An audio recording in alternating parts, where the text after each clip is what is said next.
Okay, so let's start again by giving us some scriptures. So if you want to read, you can signify by raising your hand, and we'll dish out some scriptures. Okay, there's not a lot today. So who wants to read? If you want to read, put your hand up. Emmanuel, if you get for me 3 John 1 verse 2. Naomi, if you will get for me Proverbs 6 verse 6 to 11. Actually, I want the New Century version of that. Okay. Thani, if you get for me Luke 14:28. Philip, Luke 14:31. Joshua, if you get for me Proverbs 24:3. Anybody else?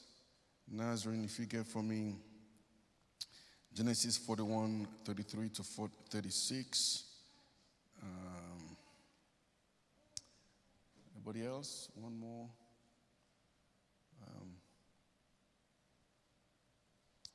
Okay. Okay, Aaron, Proverbs 10 verse 4. Okay, so they're not in order, but let's have 3 John 1 verse 2. Let's start with that. 3 John 1 verse 2.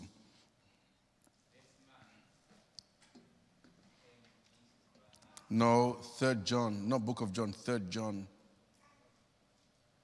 Maybe someone can help him, show him. Okay, we're going to carry on.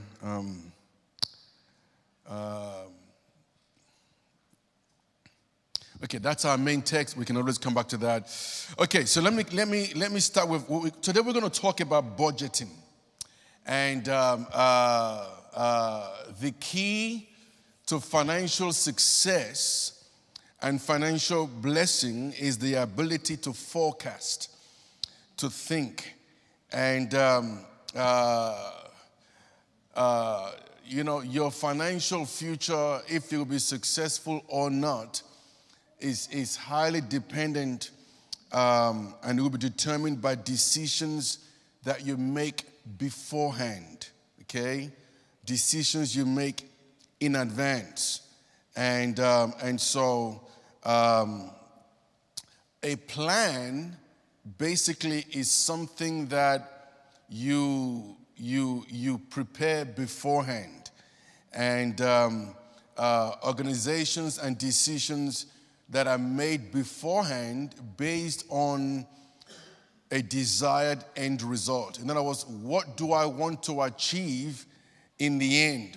Where do I want to be? So if I want to be there, therefore I make a plan to get me to arrive where I want to arrive, where I want to be. So basically, that's what you call a plan. When you travel, you have an A to Z. Okay, I want to travel to Colchester. Therefore, I put on the sat-nav, I put Colchester, the postcode, and the sat-nav gives me a plan. This is the plan. This is the route to get there. And so, so that's what a plan is. Now, the same is true for finances. When it comes to money, people don't apply when you travel. No one goes to Colchester or go to Scotland and just goes to the train station. Okay, I know a train. To get to Scotland, I have to take a train, and therefore go to the train station and just jump on the train and just hope it will get you to Scotland. Now, we don't do that, right? You jump on the train at East Croydon, you might end up where? Gatwick, East Grinstead, St. Albans, right? Is that Scotland? No, right? Okay, so you want to get to Scotland, you make a plan. Okay, I'm going to take a train that will get me to, I don't know, Liverpool Street, King's Cross, Victoria Station. From there, take another train perhaps, and then another, right? Okay, you make a plan to Scotland. Okay, so the same way we ought to approach finances, okay? And so is you make a plan. Luke 14 verse 20. So let's go back to our main text, 3 John 1 verse 2.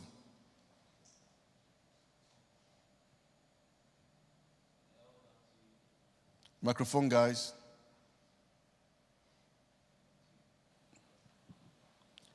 The elder to the beloved Gillis, whom I love in truth, Beloved, I pray that you may prosper in all things and be in health, just as your soul prosper. Okay, so planning is a part of that. Okay, let's have Luke 14, verse 28. Suppose one of you wants to build a tower. Won't you first sit down and estimate the cost to see if you have enough money to Okay, complete so if you want to build a tower, won't you first sit down, count the cost, and basically it's talking about how much will this tower cost? How much do I have? Okay, do I have what it takes?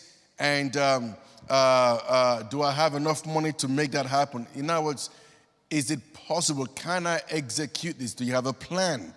And so planning involves a very crucial aspect of our anatomy that we don't often like to use. What part of our anatomy is involved in planning? Anybody knows? Anybody awake in that part this morning? Zoe has a lot of it. Okay, so Zoe's pointing to me. She's going, my head, my mind. Okay, so planning involves thinking. You cannot succeed financially unless you think. Luke 14, verse 31. And what king going to make war against another king sits not down first and consults whether be able to, with 10,000 to meet with him, or come against him with 20,000? Okay, so what is coming towards me? I am going to meet with these along the way. I'm going to meet with bills. I'm going to meet with expenses. I'm going to meet with costs and all of that. Therefore, you are thinking, okay, all right? So you are planning in advance for them. So we just had harvesters. You know, from the time I woke up on the 1st of January this year, and you were all Happy New Year, celebrating, jumping, doing backflips, exchanging gifts, all that stuff, I was thinking the end of May is coming very soon.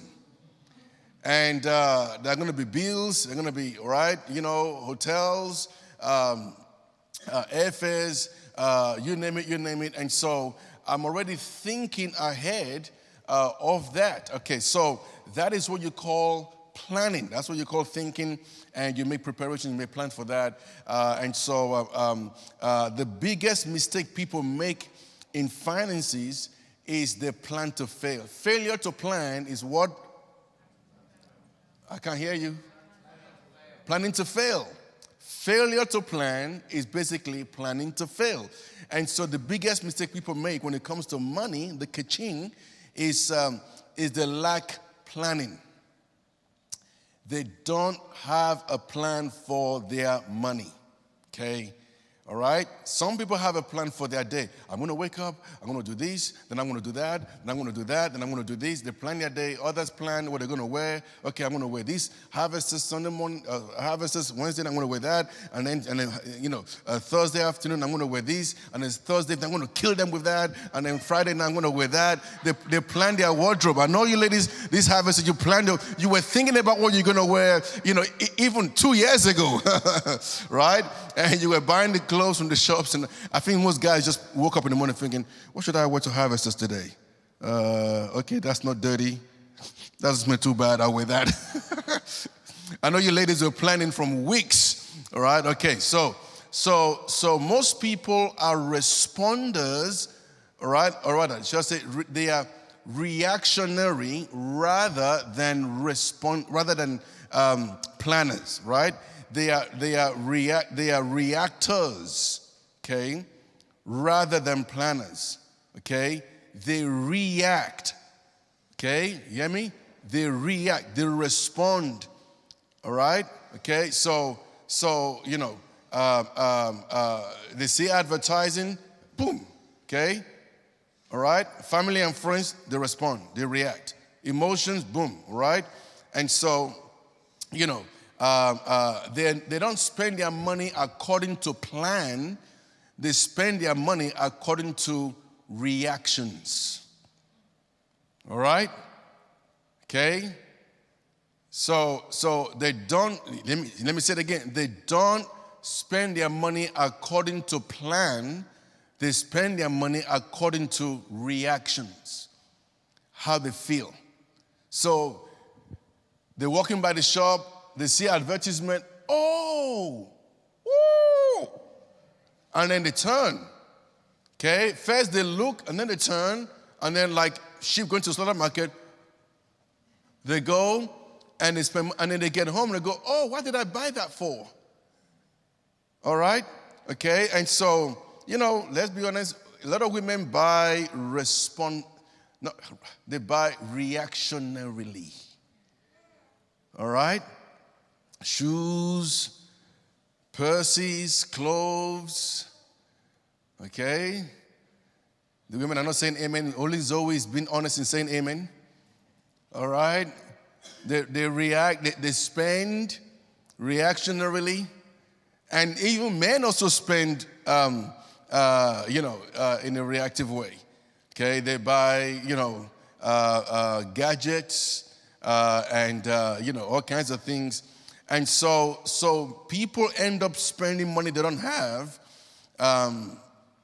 The more that they can afford, and so now they find themselves in poverty because they've spent money reactionarily. And so, listen, you can't spend more than you earn. Okay, your spending should always be determined by your income. All right, okay. There is a saying. If your outflow is more than your inflow, then your upkeep is your downfall. Did you hear that? If your expenses, your balancing sheet, income, right? Outflow. If your outflow is higher, if your outflow is here, and your income is here, then your upkeep is your downfall. All right, do you understand that? Okay, let me say that again. If your outgoings is higher, is more than your incoming, then your upkeep is your downfall. So, I have a different version of that. This is for the married couples here. If her spending and her outflow is more than your income, then her upkeep is your downfall. Joshua's going, yes, Pastor. Tell me about it. Okay, so anyway, that's a little joke. So the point is, the result of lack of wisdom, okay, and lack of planning will always play out, and it would always end up in poverty and financial lack. Let's have Proverbs 6, verse 6 to 11. I want a New Century version of that, by the way. Who's got that? Okay, go ahead. Go watch the ants, you lazy person. Watch what they do and be wise. Ants okay, did you hear that? Go watch the ants, watch what they do, and be wise and learn. All right? Okay, now go ahead. Ants have no commander, no leader or ruler. Okay, so in other words, there's no one telling them, giving them instruction, do this, do that, do this, do that. Yeah, carry on. But they store up food in the summer and gather their supplies at harvest. Okay, go ahead. How long will you lie there, you lazy person? Okay. When will you get up from sleeping? You sleep a little, you take a nap, you fold your hands and lie down to rest. So you will be as poor as if you had been robbed. You will have as little as if you had been held up. Okay, so you fold your hands, you will be as poor as if you had been robbed. Okay, but who's doing the robbing here? Is it Robin Hood? Is it the guy next door? Who's the thief? You. You are robbing yourself, right? You are robbing yourself. Now, how are you robbing yourself? You're robbing yourself by being lazy, by not planning, by not thinking, not processing. And think about it. all right, the ant, Solomon was a very wise guy. The ant is wise. He said, this ant is wise because the ant is thinking beyond the now. The ant is thinking, I can eat all my money right now and impress everybody else. Or I can think, hey, man, you know what? The winter is coming. I'm an ant. If I go out there in the winter, I'm going to die. So I live in holes, deep crevices on the ground. And so what I do, and I'm going to starve for a good 6 months. Okay, so what I'm going to do is I'm going to get loads of food. I'm going to work hard. You know, by the way, there's a BBC documentary on the, I think it's called The March of the Ant or the Ant's Trail, something like that. It's a very powerful documentary. And again, David Attenborough, I think he was behind it or some scientist, can't remember now, but it's very, very, very powerful. And every kid should watch it. Parents, show your kids. You know, an ant carries a weight. When they carry that little leaf on the back of on their backs, I think an ant carries the equivalent of a man carrying a grand piano on their backs. They work ridiculously hard, and they stop. But apparently, man, when in the winter months, right, they live as lavish as kings. They eat, man. They are living large. They're enjoying. They're having parties down there, you know. And okay, so planning is important, okay, because you know it reflects God's nature. God is a planner, right? God is a planner, okay? He planned the universe in order. First the firmament, then the light, then this, then that, okay? And, you know, God has created the whole world, the planet, okay? And it's all planned. There are laws of sowing and reaping. There are various seasons. There is seed time, there's harvest time.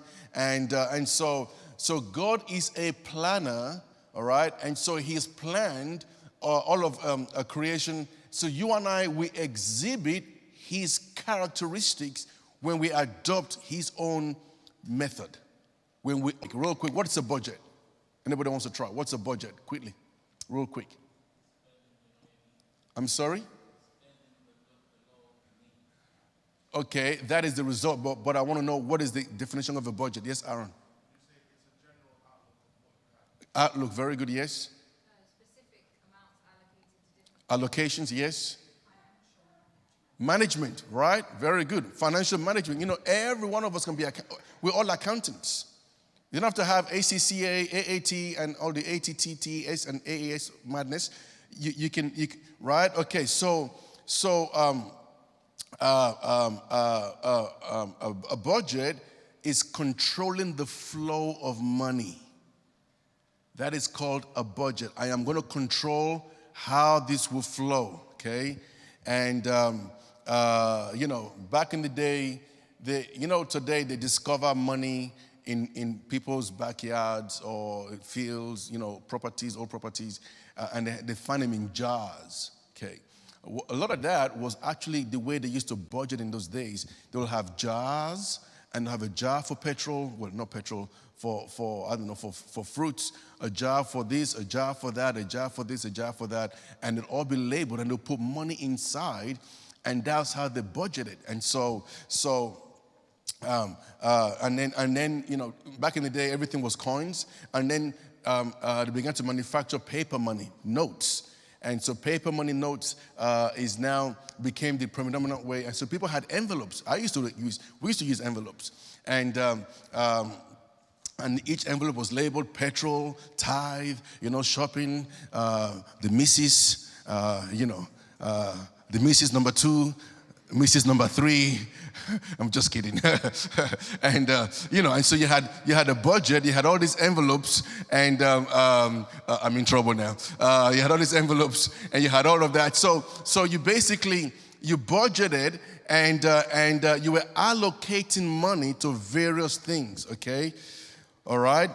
And, a budget is like a traffic policeman who tells the money, you go here, and you go there, and you go there, all right? And it is more like a traffic policeman that tells the cars where to go. It is not a tracking device that tells you where you have been, all right? That tracks, that tells you where it went. It is a traffic policeman that tells you where to go, okay? And, can I just say this? Budgeting is not just a mathematical thing, something that people, that the world is drummed up. Budgeting is actually biblical. And God blesses budgeting supernaturally. All right? So we have jars. It was an old system. We have envelopes, which is the cash system. But now we live in almost a cashless society. So I don't know. I mean, when we open our bank accounts, back in the day, we could open my bank account. Me and my wife, we operate a bank account that has several, what they call sub-accounts. And we've had this for years. Savings accounts, sub-accounts, and we redistribute our salary into that sub-account. Now I hear there are actually banks like Revolut. Revolut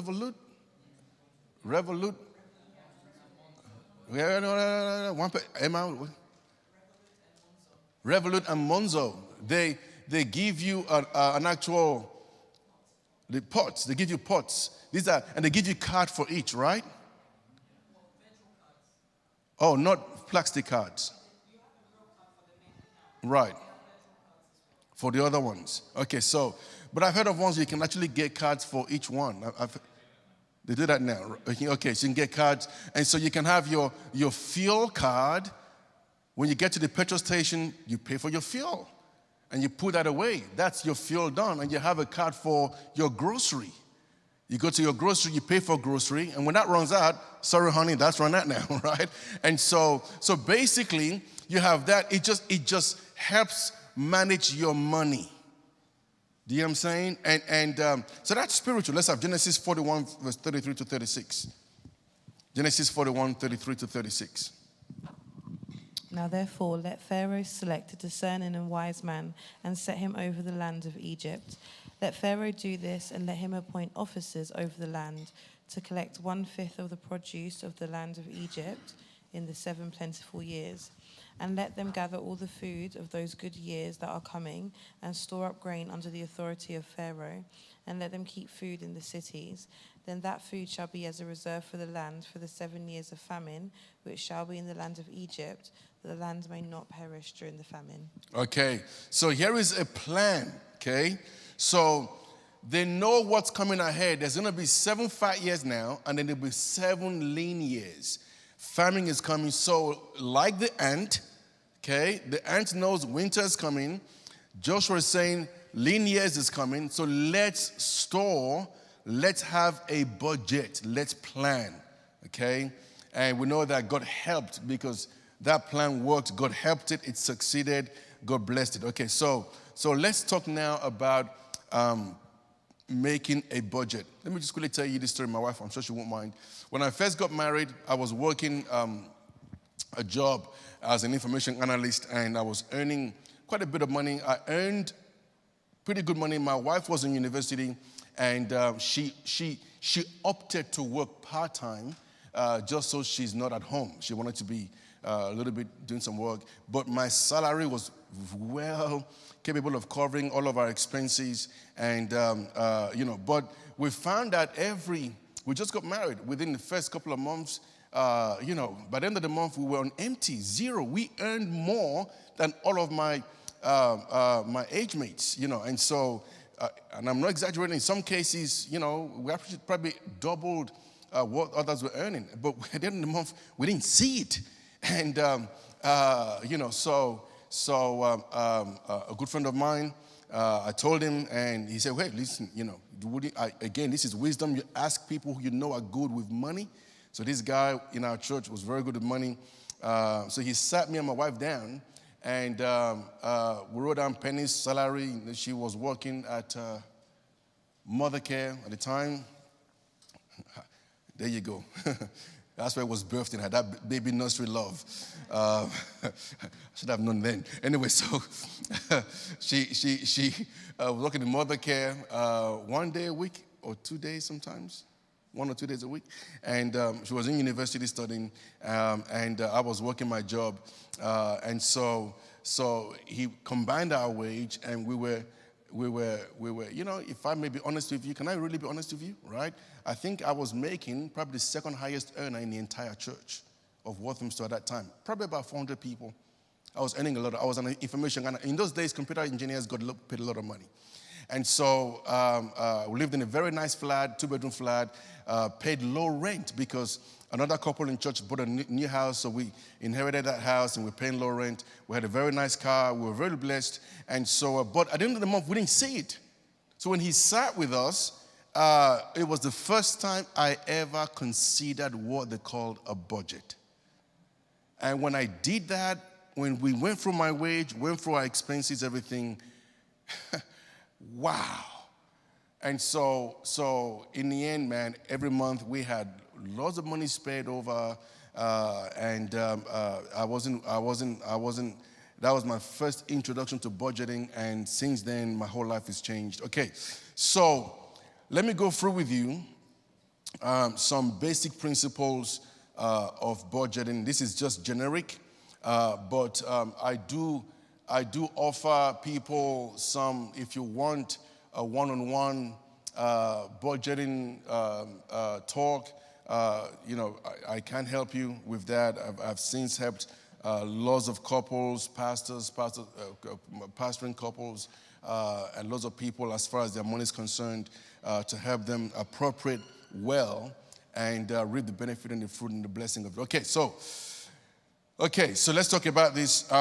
When it comes to budgeting, the first thing you do is to first of all harness and find out what are my expenses, what are my, and I want to talk after this about what they call liability, right? What are my liabilities? What am I liable for? And first and foremost, you don't start with how much you have. You start with how much you need, how much your expenses are. What are my expenses? Okay, there's a little video, a little tiny video I sent to a couple of my friends, pastors, Pastor Brown, Chris, and the rest. It's an old comic show. This father sits with his son, and you know, the dad says, "Hey, how do you expect to get to college with such poor grades?" And the boy goes, "Well, you know, I don't intend to go to college because I want to get a regular job." Dad goes, "Okay, regular job." And the dad asked him, "How much do you think people with regular jobs earn?" He goes, "I don't know, you know, $250 a week." The dad goes, "Okay," and the dad, very wise, they had what's that game where you do money? Monopoly. They have Monopoly there. And the dad grabs money from the Monopoly desk, and he goes, "You know what? I'll give you $300 a week." The boy's like, "Whoa, thank you." You know, okay, that's regular money. And then hands him $1,200 for the month, and says, "Okay, let's take out $400 for your rent." Oh, the boy's like, "Man, that's expensive. You know, I want to live in the poor area." Okay, fair enough. Let's give you take out 100. Okay, 300. Let's take out, you know, 100 for clothing. The boy goes, "Oh, no, I like to dress really nice, man, you know, make that 200. Okay, 200, right? Okay, let's take out another 200 for your car repayments and petrol." He goes, "No, I'll ride a motorbike." Okay, great, take it. All right. And the boy takes back 200 from the dad because they're not going to use the car. They goes, "Okay, motorbike, you know, to buy a helmet. That's another 50 pounds. Takes that back." And so they're going back and forth, and in the end, there's only $200 there. The boy goes, "See, I can leave and still have $200 with a regular wage." And the dad goes, "Okay, do you plan to have a girlfriend?" He goes, "Of course." And he takes the entire $200 from his hands, and he goes, you know, and the boy, his hand is like, he's looking at empty, and dad goes, "Regular wage." Okay, so the idea is to track, right? First and foremost, your budget, okay, all right? Find out, okay, you know, find out what your outgoings are, okay? And, you know, And then when you find out what are my outgoings, you can categorize those as some of them are absolute. You cannot avoid it. All right? Okay? And Proverbs 24:3.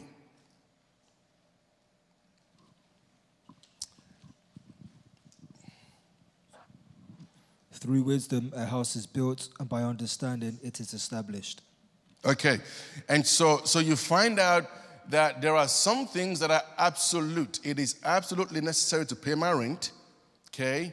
Pay my bills, all right? But then, you may discover that, hey, I'm eating at ostentatious restaurants. Maybe McDonald's would do. All right? Okay, so first you start with, you track your outgoings. Okay, maybe even take some time. All right? Take some time. Track how much you're spending in 1 month. In this month, how much did I spend? What did I spend on? Write it down. It don't matter if it's just, okay, I bought a bag of Doritos, how much Doritos? 80p? Something like that, Okay, write it down. Write down a bag of Doritos. I bought a can of Coke. Write it down. Track all your spendings, and then you find out. Then you can begin to subcategorize them. These are necessities, right? And these are not so bad. I could do without, and these are obviously these are just a luxury. You might want to put it that way. And so you start with that. You make a list, right? And then you determine your income. Now, if you're a salary earner, that's simple, right? You know exactly what you're going to get every month. But it gets a bit more complicated if you're a self-employed person, and and then you begin to work out your taxes and the average you're making on a monthly basis or weekly basis, and again, that's a whole different category. If you're self-employed, your tools of trade. It could be literally tools, a hammer, a screwdriver, a drill, or it could be, your vehicle could be your tool of trade. Maybe you're a cab driver, or it could be, like in Estina's case, she's a lawyer. It's her legal services, and so you determine that, and okay, how much does it take for me to make sure I'm able to function? We had a carpenter come here and install some doors, some locks in our doors just before harvesters to secure them. And they already had locks, but some of them were weak. And so but apparently, so think about this, right? This is what happens in life, right? And so everyone is using toilets, no problem. Pastor Brown goes to use it, the door falls off. Because the carpenter that we hired put one screw to hold that door. Funny, right? You were there. One up there, one down there. So when you have high traffic, so the whole idea is we pay a carpenter, come do your job, right? Okay, and he goes and does a crummy job. But no, yeah, serious. So okay, if it fell down when Toby used it, still bad. But Toby, you're right, or Philip. But it is when Pastor Brown uses it. Pastor, I'm so sorry. Right? It had to happen when Pastor Brown used it. So now you think about it. So who looks bad? The carpenter or me? There you go. So think about it. Will I ever have the carpenter back again? No. Thank you. No. Right? Okay, so because apparently his screwdriver wasn't working well. So the tools, thank you, right? Your tools of trade. Your tools of trade is very crucial. So you have to determine your expenses. If I'm going to be a carpenter, I want to have the best screwdriver in the whole world. I want to have the best drill. And okay, anyway, so my point is, so determine as a self-employed, determine because your services is as good as your tools. And so that falls in the expense category. And thank God when you fill in your end of year reports, your taxes, the government makes ample allowance and room for your overheads. All right, they don't tax you on your overheads. They tax you on your profit after your overheads. And so again, when you think about, okay, what expenses are non-negotiable? And I had one guy, man, very good guy. Sadly, he's all the way in East London, great worker. And so one time he came and did work in my house. I said, hey man, you got a different van. What's your? He goes, on my van. He goes, I hired another van. Okay, a brand new one. It's costing me X amount of money because I have work to do. I thought, bless you. Because you are going to show up. You get workers, I couldn't make it, mate. My van broke down. I'm like, I don't care. I hired you to come do the work at 9 a.m. on Thursday. I took that time of work for you to come do my work. I'm losing money. And then now you're not going to make it. Now I'm going to have to take another day of work to get it done, right? Because of your unreliability. No, I'm not going to do that. Okay. So self-employed, it's a whole different category. I'm not doing any favors, am I, by talking a lot about this. And so you add your expenses, you put it all together, and you think robustly about it. Some guys don't just think, well, okay, maybe I don't really. No. You think and have the just in case column. Just in case my van breaks down.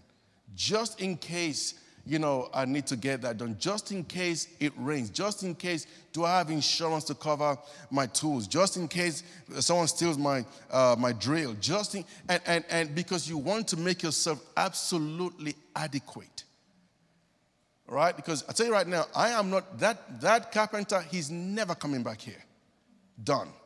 So you think about it, right? Think about it, right? We buy a building, God, thank you, Lord, in the next 1 or 2 months. So we buy a building, and God gives us a windfall of finances, and we want to do our renovation, knock out the walls, and extend. He could have got a contract worth £50,000. But because he saved on a screwdriver, a drill that cost £15, he could potentially lose £50,000 business. That's how it works. Right? Okay. So anyway, that's for. I'm just giving you guys some overview on budgeting. Every budget that is going to be successful must have a savings column. Okay. I preached a whole sermon on this a little while ago. Listen to me. If you have no savings. There is one word that we don't like, okay? We hate it. We don't like to face it. When I have to face the expenses of this particular word, I don't like it myself. But it happens in life. It is called emergency. Emergency happens to everyone. And it will happen no matter how much you plead the blood of Jesus over your house. Lord, my machines will never break down. As you say amen, right? It happens to everyone. Your washing machine, your light bulbs, your cooker, your car, anything, your heating, your boiler, emergencies will happen. So it is absolutely imperative that you have savings. Okay. Well, I live by faith. Okay. And your life will tell you emergencies don't respect faith. And God won't keep you from that either. Emergencies happen, and you have to have a backup plan. It's called savings. But I'm in debt. I don't care. You still have to have savings. When I clear my debt, okay, do you think your washing machine respects your debt? It doesn't. Right? And so anyway, so savings is very crucial. And God blesses that thought patterns. And, without savings, any budget has got a ticking bomb strapped to it. It will blow up. Okay. And Proverbs 10 verse 4. The fear of the wicked will come upon him, and the desire of the righteous will be granted. Okay, I have a different version here. Lazy hands make a man poor, but diligent hands bring wealth. And so, so let me just quickly ask a quick question here. Don't worry about it. Budgeting makes a huge difference. Okay, budgeting will help you see things more clearly, more objectively. You can see outgoings, incomings, and you can tweak. You can tweak things, and it helps you clarify what's valuable, what's not valuable, and it helps you navigate within your means. It helps you live free of bondage or debt, and it helps you build character and discipline in your life. Okay, because you're learning to stick within the framework, right? So next time you go past a coffee a place and you can smell it, oh man, I could love a coffee right now, but oh no, can't afford it. Okay, but then when you have 857 pounds in your account, and it's only £2.50, that's fine. But then you realize that you can't pay your gas bill, you can't pay your rent, you can't pay your, Oh yeah, just another note here. I just came to mind. I should have put in the sermon. Children, children, parents of children. You budget because you understand kids grow. They grow every week, every month, and you have to keep renewing their clothing items, and especially if you have boys. You tell your boy, I'm not mentioning any names, all right? You tell your boy, single, in my case, don't play football with your school shoes. You have your trainers in your bag. Okay, daddy. And then, of course, football comes out in the field. They don't care. They don't think. Yeah, they run after, they play football, and they come home, and mom goes, yeah, have you seen the shoes are laughing, They got the LOL factor, right? And you think to yourself, what is going on? And they look blank eye, looking at you, and all they've done is simply not play. They haven't obeyed instructions. So what do? Do you let your kids go to school with laughing shoes, And so you go back out and you buy. And so parents have to make allowance for that, all right? They have to make allowance for that. So that's what budgeting does. Budgeting allows you to plan, and and so we have some new parents in church, and they are learning that kids we love kids. How many can say amen? But kids cost money. Ezra and Bernice go, not us. We don't cost that in mommy nothing. Right? And so kids cost money. And, Toby and Debbie are learning very quickly. Like, we can't sleep at night. And, and so, like, Toby comes home. Debbie's like, can you go buy more nappy? I just bought some this morning. Well, so it's finished now. Go buy more. And so that's what happens. But budgeting helps you. You make allowance. Okay, you make allowance, you are planning, you are anticipating, and you are directing the funds into where you want it to go. And you know what happens when you budget over the years, like I said, and I was being very honest with you, when I first got married, it was just after I got married, 6 months, that I actually, my very first time budgeting. I never budgeted before. I was a young single man. I was earning pretty good money, I paid my tithes. I give pledges. That's it. Seriously, I'm not trying to So when I was a single guy, my wife would tell you, she would testify. Me and my friends would go down to, I didn't even shop in places like, what's that place you used to work? The male version. You used to work, Top Shop. Penny used to work in Top Girl, what do you call it? No. Top Man. No, you didn't work in Top Shop. What's the main? Oh, Top Man. So, I didn't even shop.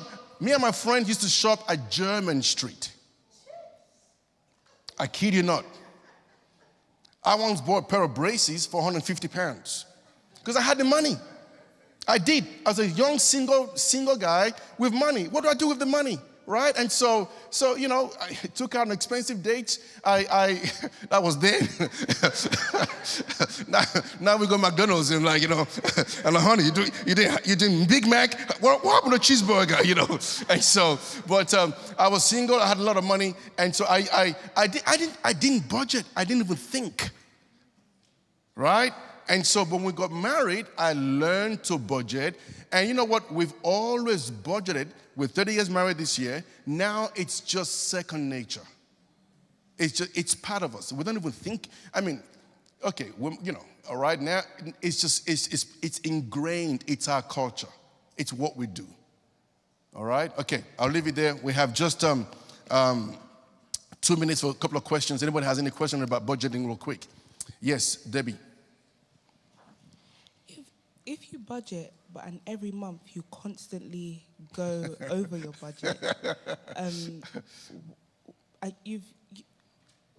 the question.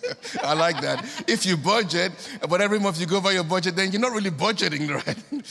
Now, at least you're starting with something. Can you imagine if you didn't budget at all, right? I mean, 2 weeks into the month, you'll be in red. Okay, so then the issue is discipline. Now, like I said, there are some things. Again, okay, a couple of things. Number one is, are you budgeting correctly, right? Okay, so you have a new child, a new baby, and okay, at first month, 2 months, you're not exactly sure how much baby is costing you. It's a surprise, surprise. Baby is costing me 20% of my finances, 10% in the first month or so, and I will make allowance, substantial allowance for that new aspect. That means, okay, no eating out this month, perhaps. That means, somebody asks you, can you be a bridesmaid at my wedding? We're going to buy this dress from XYZ shop. You know what, honey, I really love you. We're best friends, but I really can't afford it. If you buy it, I'll wear it. I learned a new thing the other day, my treat, you pay. Right? Okay, so things like that. Okay, and so you reprioritize, okay, and you look at various aspects and say, okay, right, this worked then, but because of this new priority, therefore, this other thing has to suffer. You know what I'm saying?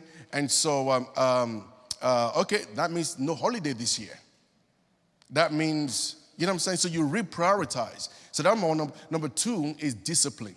If you make a budget, stick to it. All right, and okay, okay. Number 3 is the use of credit cards, because I'm telling you, my credit card is the devil's choice weapon. It's because it's so easy. Oh, yeah, just tap. You don't even think about it, right? And so it's so easy. And so I'll look at those 3 things. Number 1, reprioritizing my budget. Maybe I'm not budgeting properly. Number 2, discipline, okay, sticking to what we wrote, and whatever measures that would take. Like you said, in those days they had jars, it was cash system and envelope system, and now they have these bank things, Revolut, and the other one you mentioned, Monzone, right? Okay, so you have those things available now. Like I said, we've always used sub-accounts. We have a main account, we have sub-accounts, and so people, various ways, but it just means you haven't got access. Anything that means you haven't got access to the other money, so you can appropriate it correctly, right? And not dip into your field money for for holiday or something like that, right? And you're not dipping into your rent money for anything else. So you can appropriate. And so, yes, I would take those measures. It's discipline. And then if there's credit card involved, I'll be very careful with that. Very good. So, yeah, one last question. Yes. Yeah, Pastor, just for somebody, what would be like 3 key things, say someone who's just starting out budgeting for the first time, to focus on? Well, like I just said, the key is you start, right? You make a budget. And if you're starting out, you want, success feels good, right? When you're successful at something, it feels great. So you give yourself the best chance of success. So you eliminate potential compromising situations, right? For example, if you have a credit card, I wouldn't use it, right? I guarantee you right now, if I had credit card back in the day when I first got married, my budgeting would have just completely, it wouldn't have been successful. Because I know me, right? Okay, so I would eliminate anything that would cause me to compromise, number one. Number two, again, same thing. I would be disciplined. I would find out ways to put the monies together so that I don't have access to it. Okay. I don't know how those, like me, like I said, we've always used sub accounts. And with sub accounts, you have no cards. Okay. You have to go into the bank, and my wife is far better than I am, and so you have to go into the bank online system and then push money around and all that. But with those cards, I don't know would I make it easier to purchase? So I don't know. So whatever you can do, so you have no direct. Cash system worked because if you're out there and you saw something that you really liked, you had no cash, you couldn't buy it. You know what I'm saying? And so you don't make pledges either. In church, you can make a pledge. I vow to give X, Y, Z. But you go down to top men and say, can I get that suit? I vow to give you 200 pounds. They'll be like, yeah, when you get the money, come back, right? And so that's the way that works. So I would do whatever I can to restrict myself from having access to my budgeted cash. Yeah. All right. Okay, guys, that's all we have this morning. God bless you. A few minutes before church starts.